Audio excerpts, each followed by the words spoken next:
চলতি বছরের শুরুতে মংলা সমুদ্র বন্দর দিয়ে একনেকে প্রায় ৫,০০০ কোটি টাকার প্রকল্প অনুমোদন হয়েছে। তবে পণ্য আমদানি রফতানিকারকদের এ বন্দর ব্যবহারে আগ্রহী করার উপরই সুফল নির্ভর করবে বলে মনে করছেন অনেকে।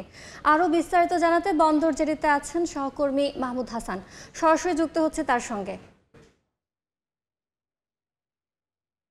বিগত সরকারের চেয়ে কিন্তু বর্তমান সরকারের মংলা বন্দরের প্রতি কিন্তু সুদৃষ্টি বেশি, যার কারণে কিন্তু মংলা বন্দর আগের তুলনায় কিন্তু অনেকটা ডেভেলপড হয়েছে এবং পুরা দমে কিন্তু কার্যক্রম চালিয়ে যাচ্ছে। কারণ এই বর্তমান সরকার চলতি বছরে কিন্তু দুই দফায় বড় দুইটি প্রকল্প গ্রহণ করেছে। তবে এই প্রকল্প দুইটি যে একনেকে যে অনুমোদন দিয়েছে তাতে প্রায় ৫,০০০ কোটি টাকারও বেশি কিন্তু মংলা বন্দর উন্নয়নের জন্য বর্তমান সরকার একনেকে এই দুইটি প্রকল্প গ্রহণ করা হয়েছে। তবে এই প্রকল্পের কাজগুলো কিন্তু খুব রিসেন্টলি তারা শুরু করবে এবং এই প্রকল্পগুলো যখন শেষ হবে তবে মংলা বন্দর কিন্তু আর পিছনের দিকে তাকানো হবে না।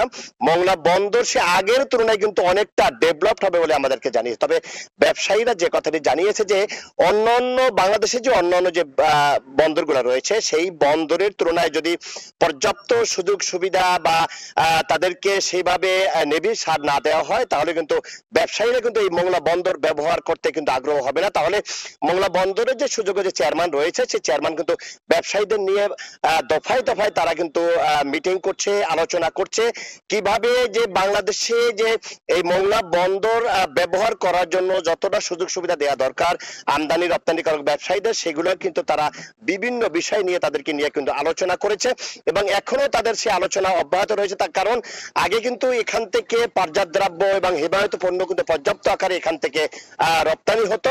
তবে সেই পাটজাত দ্রব্য কিন্তু মধ্য স্থানে কিন্তু তাই পর্যাপ্ত সেটা শেষ হয়ে গেছিল। এখন সেটাকে আরো বৃদ্ধি করার জন্য তারা কিন্তু বিভিন্ন মিল ফ্যাক্টরিতে গিয়ে কিন্তু ব্যবসায়ীদের সাথে আলোচনা করছে এবং মংলা বন্দর কিন্তু সে আগের তুলনায় সেই মংলা বন্দর নেই, এখন কিন্তু অনেকটা পরিবর্তন হয়েছে।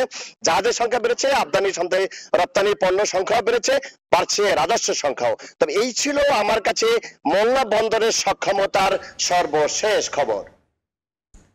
সরাসরি যুক্ত ছিলাম মংলা বন্দরে।